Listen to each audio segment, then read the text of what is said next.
As I mentioned before, they used the rights that they actually had then to install software on the system.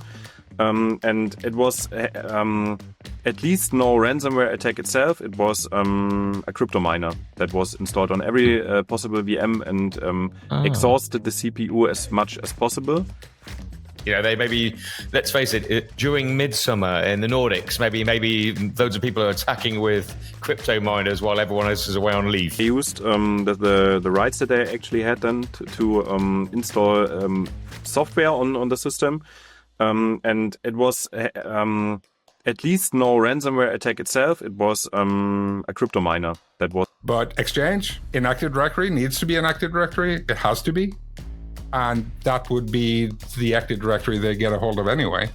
And that's what they utilized. So they didn't kind of move laterally into other systems because they didn't have to. They just wanted CPU access and the ability to mine some Bitcoin. Hello, everybody, and welcome to this podcast. Today, we are lucky enough to be joined again. And welcome back, Alexander. Alexander Scholz from Germany, who is... Well, tell the viewers, Alexander, what's your job title and what do you find yourself doing on a daily basis? I'm senior consultant for Azure infrastructure. Therefore, I do a lot of infrastructure-related things with hyperscaler Azure. And I also do migrations towards it, help customer getting like the latest technology updates and also how they better perform in the cloud native world. Nice, good stuff. And so, and to be fair, you're quite experienced about that sort of stuff. You've been doing this for a while, haven't you? Obviously, you're only 25 still, but that's just the way life works. I'm not 25, but yeah, I'm doing this for a while. I think it's around 4 to 5 years now that I'm exclusive in the cloud area.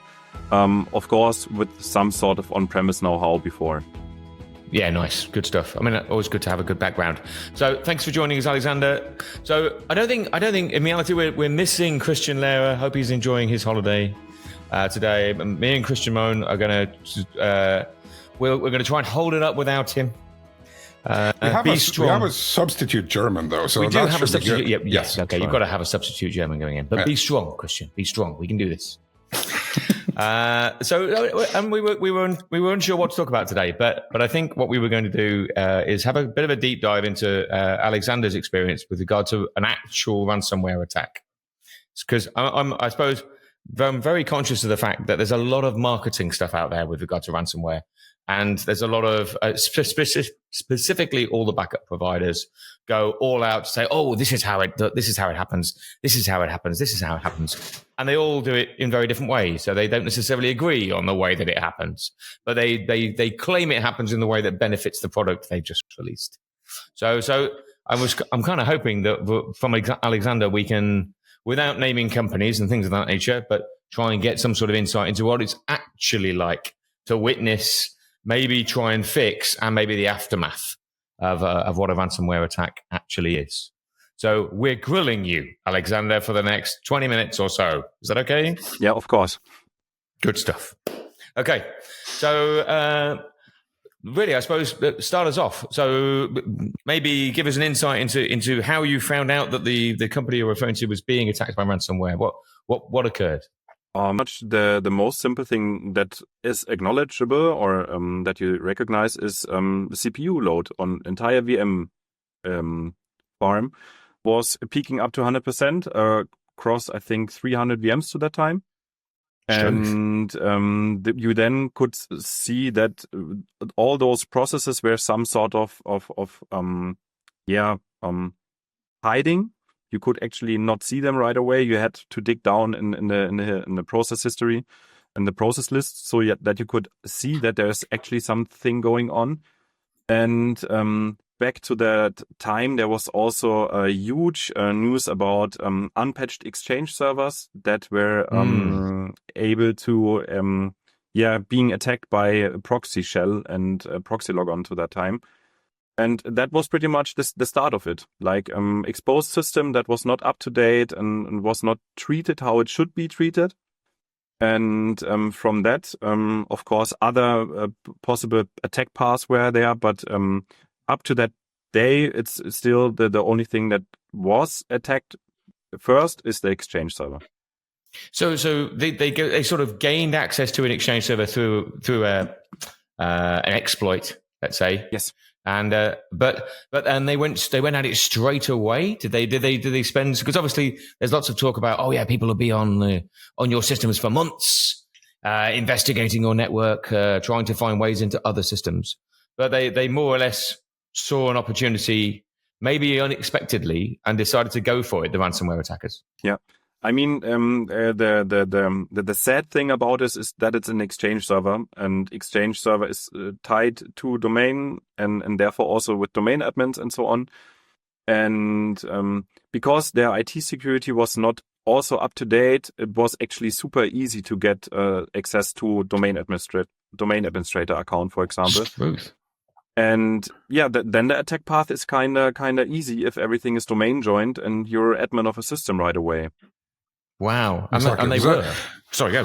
Which, just out of curiosity, you're mentioning VMs. Was this a VMware environment or Yes. it was a VMware environment? Was VMware environment, yeah. A subject close to Christian's heart there. Yeah, but the reason I'm asking is what I've seen a few times is people attacking the hypervisor itself. I mean, the ESXi hosts. But in this case, they came in through VMs and started processes on the VMs, not on the hosts themselves. Exactly. Yeah. Yeah. Okay. I would have thought that was harder. Well, I thought it would be harder because the hypervisors, there's not, I mean, in a very limited sense, there's not much in a hypervisor. It's a very small, concise piece of code. Mm-hmm. It's not like an operating system, which is absolutely enormous.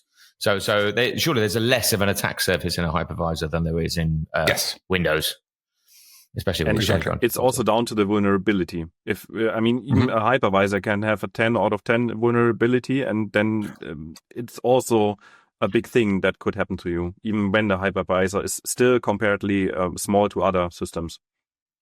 Yeah, I suppose if you got a hole, it's a hole. Mm-hmm. Yeah, understood. And if you got one, someone's going to utilize it. That's basically, especially if it's exposed externally, right?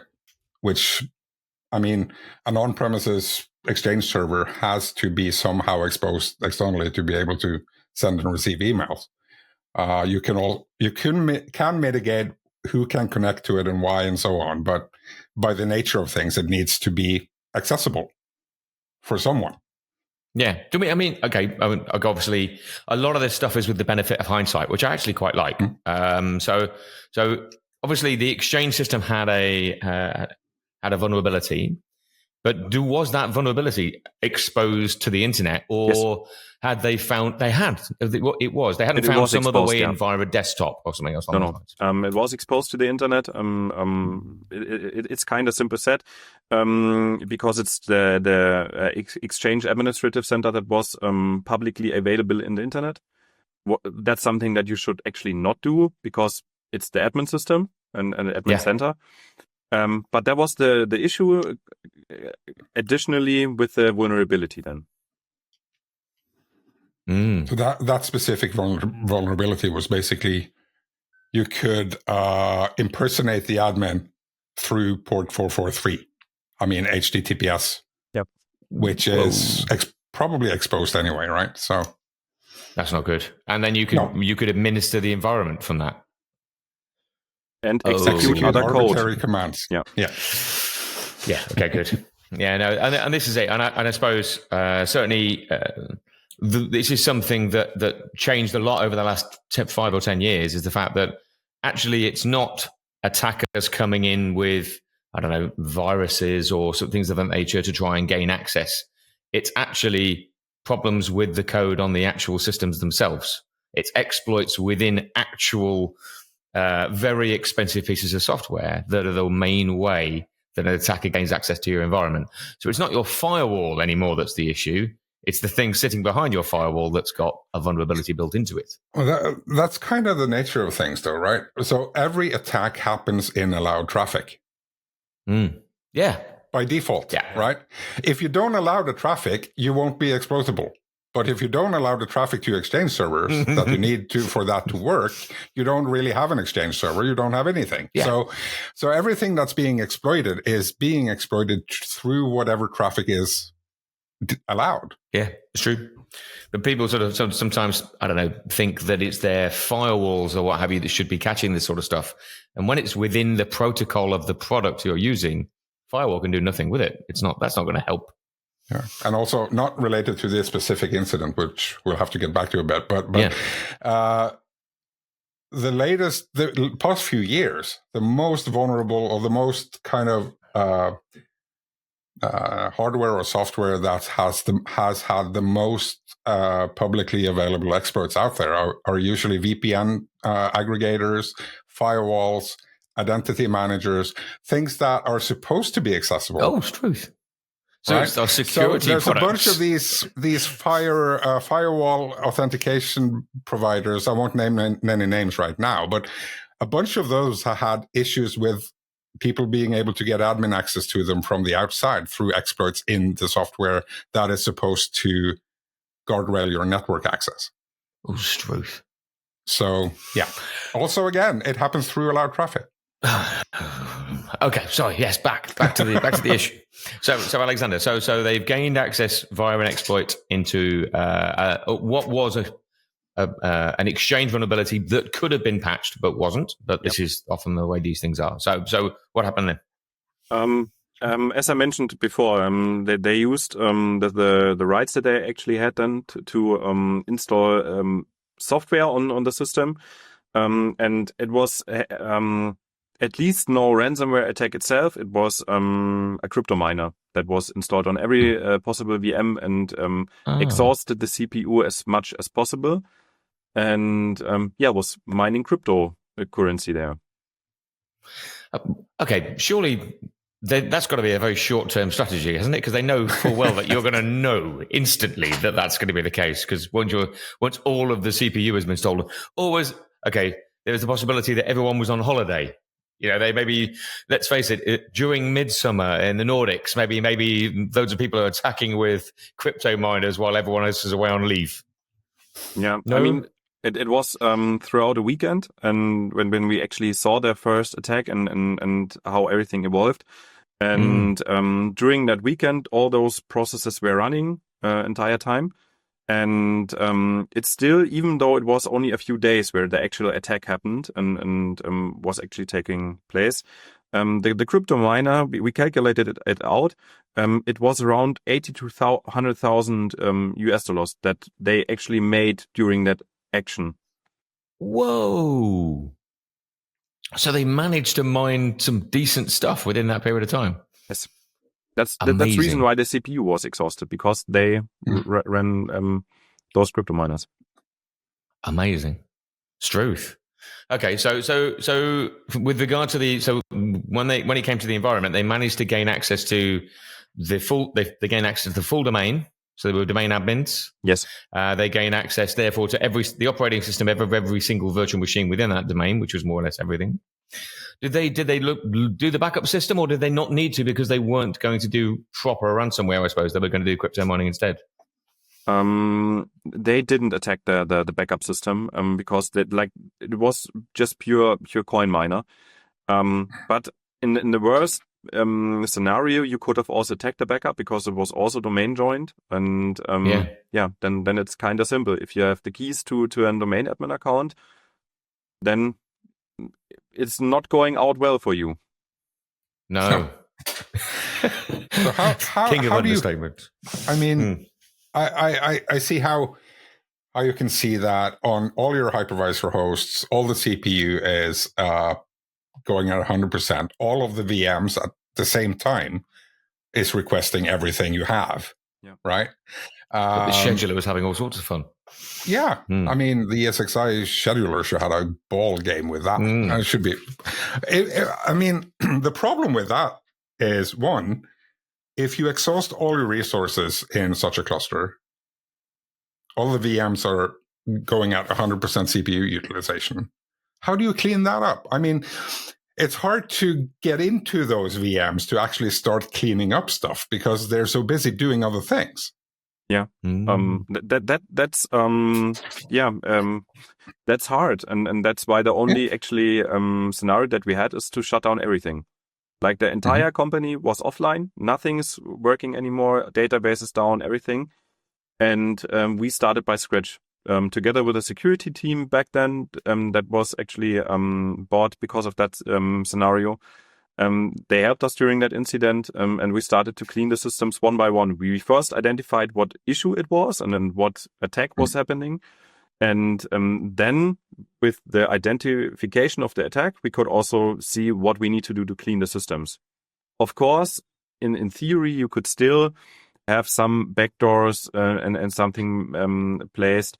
But that was the first step. Then second step was, together with the cleaning that happened simultaneously, we implemented a proxy server that was denying every connection by default and just things that we whitelisted. For example, the typical Microsoft Cloud services were allowed, and also other parts that were necessary that the customer could work again. And how long did it take to actually get them back online? Or to the extent where they could work more or less properly? I think, I'm not 100% sure anymore, but I think during at least 2 weeks, the customer was working again. First week was kind of rough because everything was down, and also trucks were not leaving the company place anymore, and that caused a bit of trouble. But system-wise, I think the first VM was pretty much when we had the security guys involved online again. Of course, so they had like a incident response team that they called in from an incident response team 24/7, and we that were long days back then, and I think and not very well with Germany's work laws, but at the end of the day, it still was necessary to help the customer and to get him working again. How do you trust that system afterwards? I mean, you touched on it, right? You don't really know what's been going on. You've identified they're using a mining rig, doing something like that, but you don't know what else they might have done as well, necessarily. Yeah, they could have taken your data. How do you handle that? How do you think that, okay, well, we've cleaned up the stuff we know about. Are we then good to go again, or are we not? How do you know that? Yeah, how do you? Because they could have stolen the data off the system and started selling it to your competitors, apart from anything else. Even if they didn't ransomware it, they could have taken it away and tried to sell it. Yeah, that's one thing. The other, the data that's been exfiltrated in such a manner is lost anyway, so that doesn't really matter. I mean, that's why we're seeing ransomware attacks now that the only thing they do is exfiltrate data. They don't need to encrypt your data anymore, because if you can prove you have the data, well, it's lost anyway, right? Exactly, yeah. But here they might have. I mean, if they have the ability to install crypto miners and do stuff like that, they might also have done something else. They could have put in something that re-enables all the crypto mining stuff in a month's time, for instance, or install some other software then starts to exfiltrate the data at a later point, and you'll have a double attack. Yeah, but you can't. So it's kind of. Can't wipe everything. I'm struggling with how you can look at a system, 300 VMs, we've cleaned up what we know about, but how do you actually trust it afterwards? How do you know that there's nothing else there? I think there are two actually options for that. First one, imposter syndrome, don't believe it and just build everything from scratch, because you will never be 100% sure. But that also could come with, for example, modern IT approaches, zero trust scenarios, where you don't think about that there might be an attack. You always aim for the path that it actually happened, and you need to prevent damage. That's one thing. Yeah, it's the assume breach is kind of the thing, right? And so you got to assume it every time that you have been breached. And second, and additionally to that, what also was necessary back to that time, because there was also no AV protection or something on the customer servers, that you need to implement modern solution on like antivirus EDR software from various competitors that actually scans the systems together with some sort of network segmentation. Yes. Then, of course, you could narrow it down, but you will never be 100% sure unless you pretty much clean up everything and start from scratch. Yes. And that's kind of my thing as well, right? And that's what I'm always aiming for, because you don't know what you don't know. And that's a problem. So you need to have some way of mitigating the unknown. And doing EDR scans of everything. I'm assuming this customer, after this incident, actually started segmenting stuff up and started to not domain join everything and stuff like that. But yeah, it's that's a big job in an existing environment. Going back and retrofitting some kind of zero trust policy or whatever is going to be difficult and hard. But this is it. The point being that if you get hit, there is a very high likelihood that you will get hit again. That is, statistically, it's a thing. So you have, if you have chosen as a business, it'd be interesting to see what the business's attitude to this was. But if you've chosen as a business to not spend all that money on protecting yourself, and you've got attacked, you've not spent all your time doing updates, you've not maybe installed a SIEM system and done all the various other elements, but then you get attacked, you then almost, it's two choices. You either say, no, we'll just go with the process we just did, which got us in this mess and lost us, I don't know how much 2 weeks of work, followed by all the issues with customers they will have had following that would have cost them as a business. But, at the end of the day, it's like, we have to change now, because otherwise we're going out of business, I would wager. I mean, that's typical, because all those attacks that happen, of course, you could always social engineer people and attack because of that. But yes. For example, this situation was just because the systems weren't treated how they should be treated. And I just like to compare it with like pets. If you have a dog or something and it has an issue, you go to the doctor with him. So it's also necessary to patch your systems when there's something going wrong with them. And yes, it could maybe mean some downtime if an update is not successfully. Yep. But at the end of the day, it's not an option to just not patch servers and to keep them running for 10 years and have no security updates installed. No, not these days. I mean, like I say, it probably used to be. I mean, there was probably a thing 10 or 15 years ago whereby, if your ESX server wasn't broken, you kept it running, because the fact that there were ESX servers that were up for years. I mean, there was this kind of it's many years ago now, but the kind of a thing where people were bragging about their uptime, right? Yeah, exactly. So looking at your Unix system or Linux system or Windows system or whatever, so uptime of 364 days, right? And my response to that was always, so you haven't patched a thing? Are you nuts? I mean, that's not a badge of honor at all. It's just not doing the job properly, isn't it? Exactly. Right? Yes. Yeah, but no, not in this day and age. In this day and age, it's like they found holes in absolutely everything. Some of the most basic, open source, been there for donkey's years. Everybody's checked it, and they've still found code in there that will allow you to do really quite severe exploits. And that's ridiculous. One of the biggest issues there is basically the whole supply chain thing, where someone develops some software that's reliant on someone else's library from somewhere, which is an open source library that you just integrated into your product. Log4j was one of those, right? Yeah. There were two people in the world creating a logging library for Java that basically everyone used. And it had a big hole in it. And once it was, someone started exploiting it, everyone scrambled around because no one knew where it was installed and which packages included it and whatever, right? So the whole it doesn't have to be your own fault. No, it's not. And it's not your own fault. It might be a component you got from somewhere else that is trusted, and all of a sudden there's something found in it that's a problem for you and everyone else. But this is it. Log4j was running for years, absolutely years, and so I don't know. There must be. There's obviously a lot of very clever people out there going through old code. The older the better, and trying to find something, and that's their job now, is to do nothing else other than rip machine code to pieces to try and find exploits.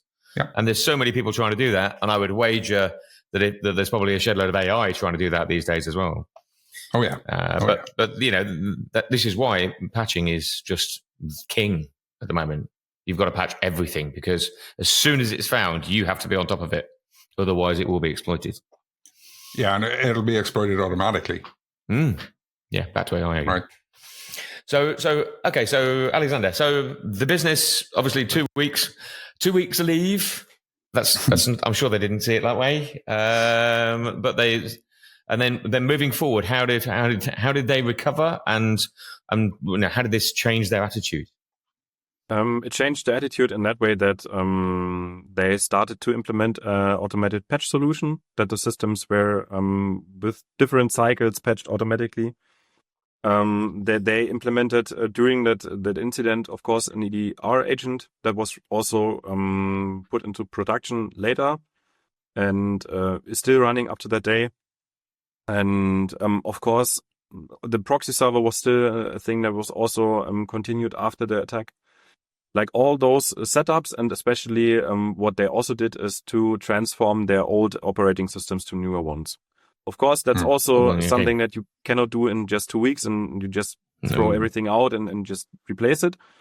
But they started it, and everywhere when something new was requested, it was pretty much up-to-date operating system, and not 2008 or something. Yeah, and again, this is it. Businesses tend to get, what's the word? To a certain extent, what you know best, what you know works, you tend to stick with from an operational reliability perspective. If it works, don't touch it. Well, sometimes, yes, and there's a logic there. Certainly, from the point of view of the way businesses function, it's you need reliability and you need something that is predictable. But you're right. At the end of the day, you can't do that with operating systems these days. It's just, you can't. I think there's a lot of elements of the NHS and stuff in the UK whereby they're probably still using 97 or Windows XP and this, that, and the other. It's just insane to continue to use that sort of stuff. So, but you have to have a process whereby you constantly evolve. You can't just say, well, if it works, we'll stick. Not these days, not with computers anyway. Yeah. So software-wise, they've not changed too much. All they've really done is say, we have a better regime with regard to patching, by the sounds of that. Regard of patching, more security systems in place. They have, okay. And more monitoring also together with the EDR solution. And there were a few measures that they actually took. So it's not just patching only. Okay, good. And I think this is it. I mean, we've talked about it on this podcast a lot with regard to the fact that visibility of your environment is very important. EDR is one thing, detection and response solutions essentially. SIEM is another thing. And we've talked about, would this business, for example, have been saved by having a separate Active Directory domain that's separated between their servers and their users, for example? Probably not. Not in that specific case, because they had access to the systems. It was super slow and it was not enjoyable to work with it. But in theory, you could have still continued working if your applications were working. But you cannot know what is attacking you when the attack is happening. No, I suppose not. Go on. The separation of Active Directory or the tiered Active Directory approach, or whatever you want to call it, would help in regards to attackers perhaps not being able to use vulnerability in a public-facing Exchange server to access, let's say, the vSphere web client administrative endpoints, right? Maybe. So if you have a separate one that wasn't connected to the same one as the Exchange one, you wouldn't have the same logons. Yeah. But if they're going to split their environment, they're more likely to split it around printers, desktops, servers. Exactly. So they're all still going to be in the same place. Yes. Yeah. And also in this case, they didn't exploit the underlying VMware infrastructure, right? They just did all the Windows VMs connected to the same Active Directory that the Exchange server was in. So it wouldn't really have helped. No, exactly. The cases where that helps is basically where you get attacked by phishing or things like that, where an end user clicks on something or gets something in their email that gives the attackers access to whatever they have access to. Yeah. If you then have separated your user account and your administrative user account for administering the IT systems, you don't get the overflow into those if you have separated those. But Exchange in Active Directory needs to be an Active Directory. It has to be. And that would be the Active Directory they get a hold of anyway. And that's what they utilized. So they didn't kind of move laterally into other systems because they didn't have to. They just wanted CPU access and the ability to mine some Bitcoin. I suppose I'm okay. I'm getting a little bit cynical with regard to this sort of stuff. If they'd set it so that over the weekend it ran at 70%, and then during the weekdays it dropped down to nothing, and then the following weekend it ran at 70%, would it ever have been found? Yeah, because we were actually in the shift to managed service back to that time, and we actually looked out for the CPU and so on metrics. So I think the only chance that they had is if they cut it more down to like 5%, 10 CPU percent or something. So it's really not noticeable, because then it could be unidentified. But as soon as you have some sort of high CPU load to specific times, you could actually see an anomaly there. And then that could lead to some sort of investigation, and you end up finding something that you don't want to find. Yeah, I mean, the main thing I'm thinking is if you've got vCenter access, you can change the alarms on vCenter to say, don't flag these. So you can, but there's a lot of fun stuff you can do that. But that's actually a separate kind of thing. If we go in somewhere to analyze an environment in a service provider setting, right? So go in and look at the environment to see, okay, their baseline CPU usage during a month is this. If there's already something like that going in that environment, you wouldn't be able to spot it, because that's the normal. Yeah, agreed. Yeah. So you'd actually size it for a service provider agreement with the Bitcoin mining in it. Nice. Good. That's good. A baseline is a baseline. You don't know what's driving it necessarily. True. So yeah. Yeah, no, interesting stuff. But at the end of the day, I suppose from their perspective, it's like one assumes that they've got multiple exploits all around the world on various different things. They've got access to this one.